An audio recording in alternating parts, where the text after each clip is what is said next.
I got better day by day and week by week and month by month, and I'm asking you to do the same thing until you can develop a long arm and a long reach, until you can develop influence that won't quit. Touch people next year you couldn't touch this year.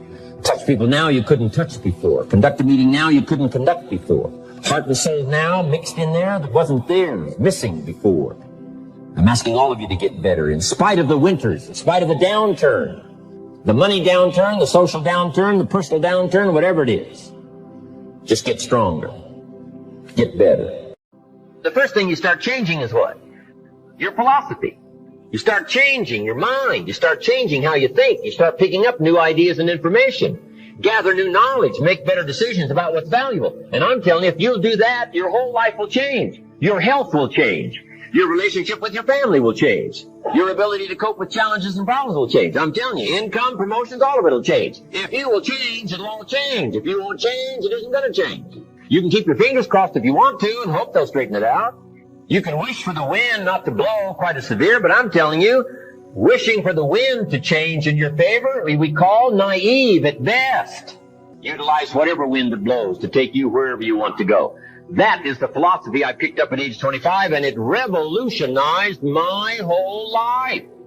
And here's what I found. I found it was easy. I got rich by the time I was 31, and it was easy. Now, here's my definition of easy. Got to jot this down.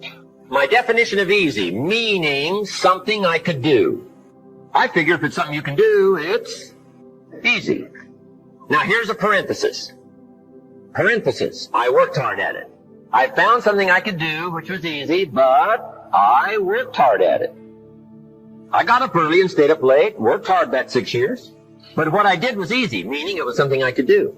You say, well, Mr. Rohn, if it was so easy, how come everybody else around you during that 6 years, how come they didn't get rich? Here's why. It's easy not to.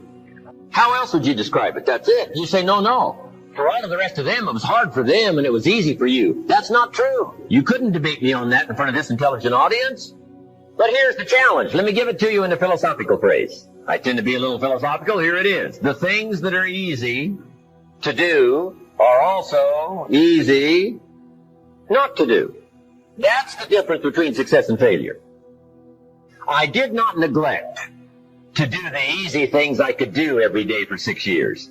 Underline. I did not neglect.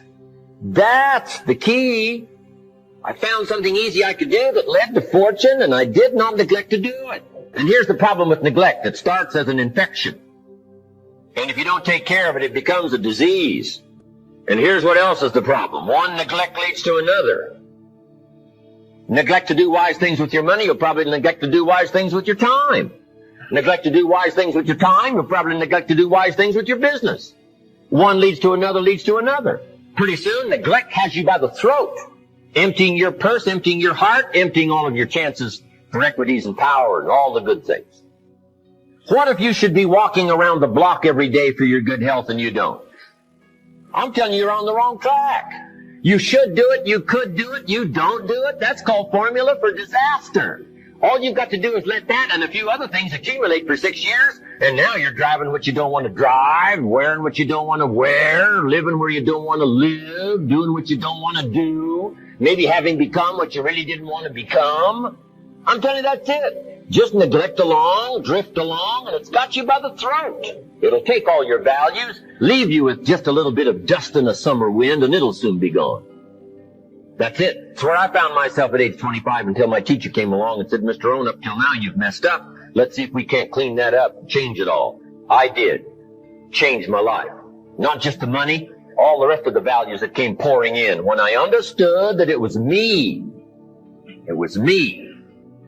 We intend to when the idea strikes us. We intend to when the emotion is high. But now if you don't translate that into action fairly soon, now the intent starts to diminish. And a month from now, it's cold. A year from now, can't be found. So act. Set up a discipline when the emotions are high and the idea is strong and clear and powerful. That's the time to set up the discipline. Somebody talks about good health and you're stirred. Right. You need to get a book on nutrition. Get the book before the idea passes and before the emotion gets cold. Go for the book. Start the library. Start the process. Fall on the floor. Do some push-ups. Action. Got to take action. Now, here's what's important about discipline. All disciplines affect each other. In fact, here's a good philosophical phrase. Everything affects everything else. Nothing stands alone. Don't be naive in saying, well, this doesn't matter. I'm telling you, everything matters. There are some things that matter more than others, but there isn't anything that doesn't matter. That's why action is so important. The least action, the smallest action. Take it. Because when you start accomplishing and the value starts to return from that one action, it'll inspire you to do the next one and the next one and the next one. Start walking around the block, it'll inspire you to get an apple. Get an apple, it'll inspire you to get a book. Get a book, it'll inspire you to get a journal. Get a journal, it'll inspire you to grow, develop some skills. All disciplines affect each other. Every lack affects the rest. Every new affects the rest. The key is to diminish the lack and set up the new. And you've started a whole new life process. Also, one more thought on discipline. Here's the greatest value of discipline. Self-worth. Self-esteem. People are teaching self-esteem these days, but they don't connect it to discipline. The least lack of discipline, and it starts to erode our psyche. One of the greatest temptations is to just ease up a little bit. The slightest lack of doing your best starts to erode the psyche. Instead of doing your best, doing just a little less than your best. Sure enough. You say, well, it's just going to affect my sales. No, it's going to affect your consciousness. It's going to affect your philosophy. Now you've begun in the slightest way to affect your own philosophy. And all you have to do is just a few things. So if you got that one now, it's not the blowing of the wind that determines your income. It's not the blowing of the wind that determines your fortune. It's the set of the sail. And that's why we gathered here today. Maybe I've got some ideas that'll help you with a couple of little things about setting the sail of your thinking that might drastically give you multiplied more benefit the next 3 years than you've gotten in the last 3. So it's not what happens. What happens to everybody. Chevron years ago brought me in to talk to management. They said, Mr. Rohn, you travel around the world and you're fairly knowledgeable. What do you think the next 10 years are going to be like? I said, gentlemen, I can tell you I do know the right people. So they all leaned forward and listened carefully. And I said, gentlemen, the next 10 years are going to be about like the last 10.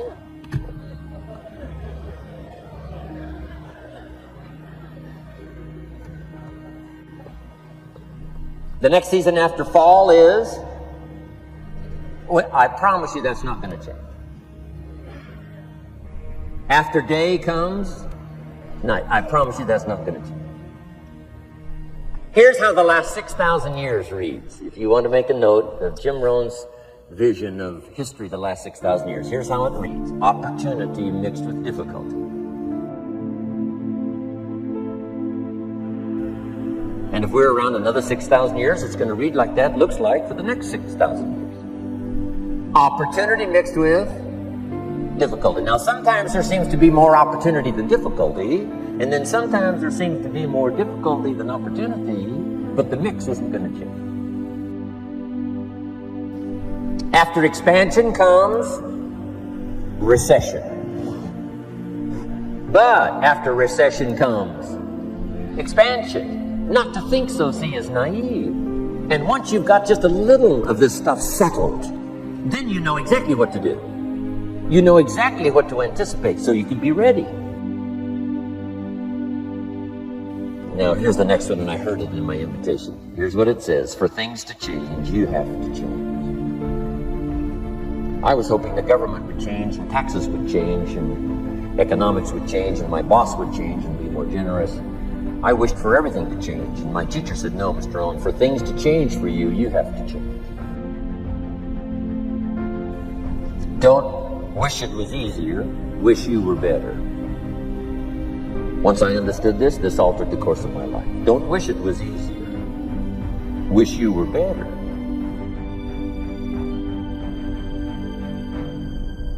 And here's the big one. Don't wish for less problems, wish for more skills. You don't need less problems. You simply need more skills. Don't wish for less challenge. Wish for more wisdom. Accept the challenge, because you can't grow without a challenge. You can't get rich without a challenge. You can't fly without gravity. You have to understand the challenge. But that's the key, is to now develop wisdom to overcome the challenge. Don't wish for less challenge, but more wisdom. And then here's one more philosophy that helped change my life forever. You can do the most remarkable things no matter what happens. Humans can do the most remarkable things no matter what happens. Philosophies that changed my life.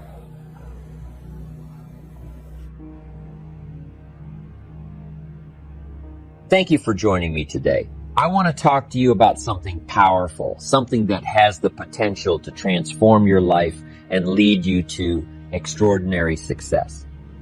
It's a concept that I hold dear, and that is the art of visualization. You see, before you embark on any journey, before you set out to achieve your goals, it is imperative that you first visualize them with utmost clarity. Visualization is like creating a blueprint for your future, a roadmap that guides your actions and steers you toward your desired destination. When I say visualization, I don't mean simply daydreaming or fantasizing about your goals. Visualization involves the power of your imagination, your ability to create a vivid mental image of what you want to achieve. Picture this. A sculptor with a vision stands before a block of marble. In their mind, they can already see the masterpiece that lies within that rough stone. With every strike of the chisel, they carve away the excess, revealing the true beauty that was hidden. In the same way, you must be the sculptor of your own destiny.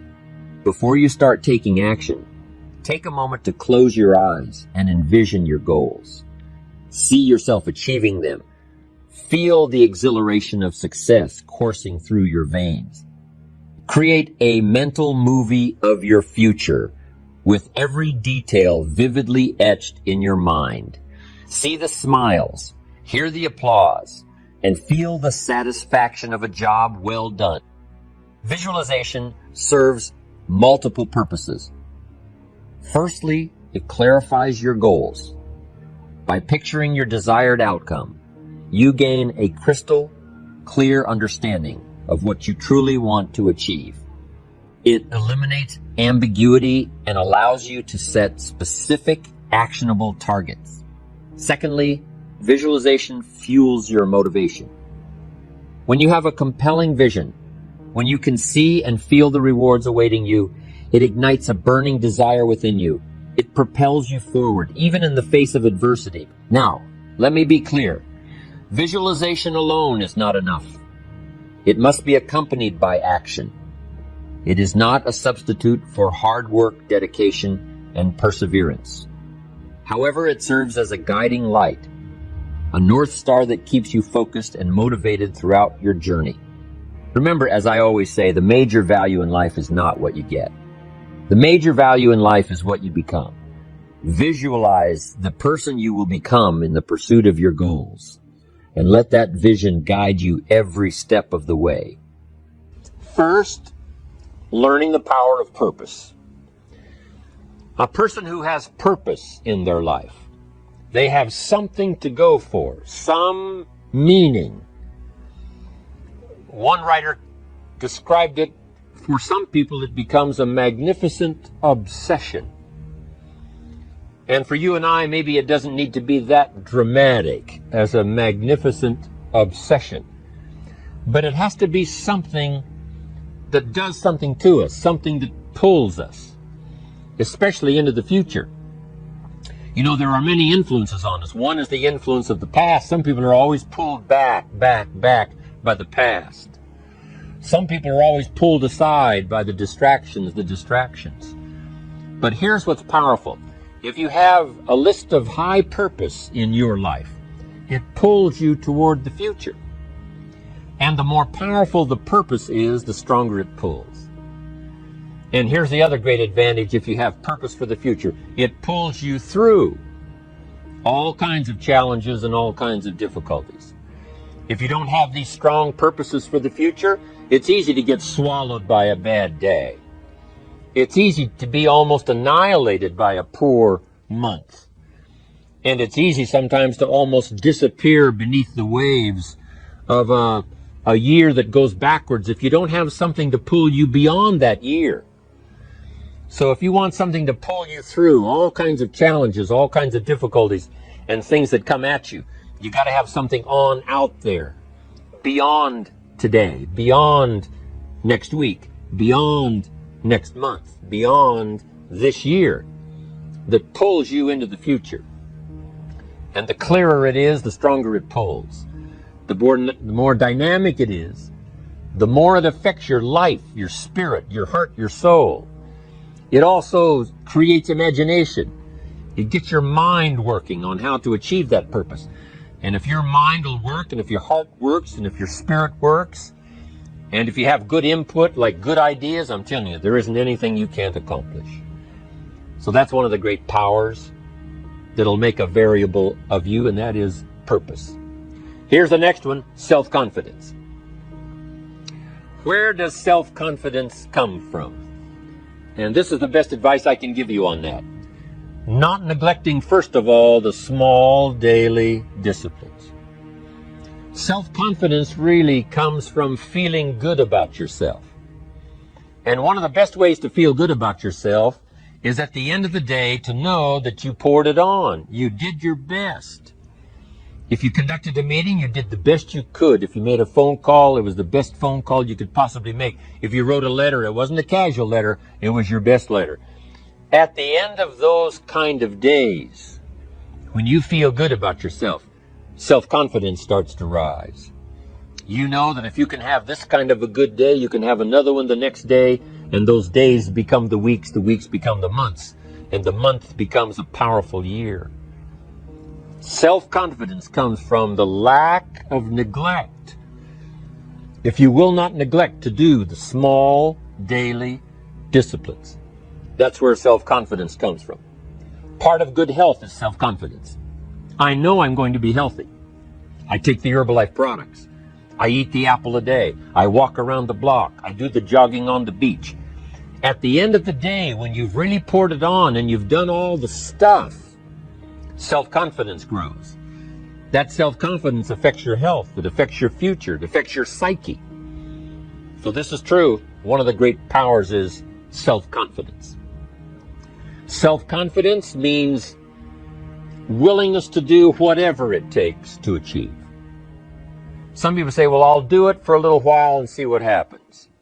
You know, I'll try a couple of things. If that doesn't work, I'm out of here. And all of us know that kind of person doesn't have much of a future. But if you're willing to do whatever it takes, if I have to learn a couple of things, I will learn those things. If I got to learn 5 or 6 things, I'll learn all 6. If I have to take an extra class, I'll take an extra class. If I've got to read the books, I'll read the books. If I have to consult with people who know more than I know, I will do the necessary consulting. Whatever it takes, I will do. That starts to develop unbelievable self-confidence. Self-confidence also comes from the ability to rise above your circumstances. To rise above what happens, the petty little things, the discouraging things that would sink everyone else's ship except yours, that would cause someone else to quit early in the day, but you keep going.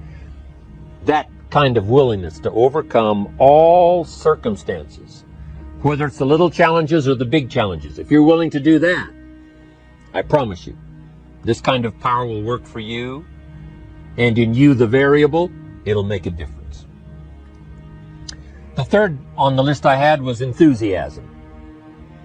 And here's what I wrote about enthusiasm. Enthusiasm that's powerful is mostly enthusiasm that is enthusiasm inside, 90%, 10% outside.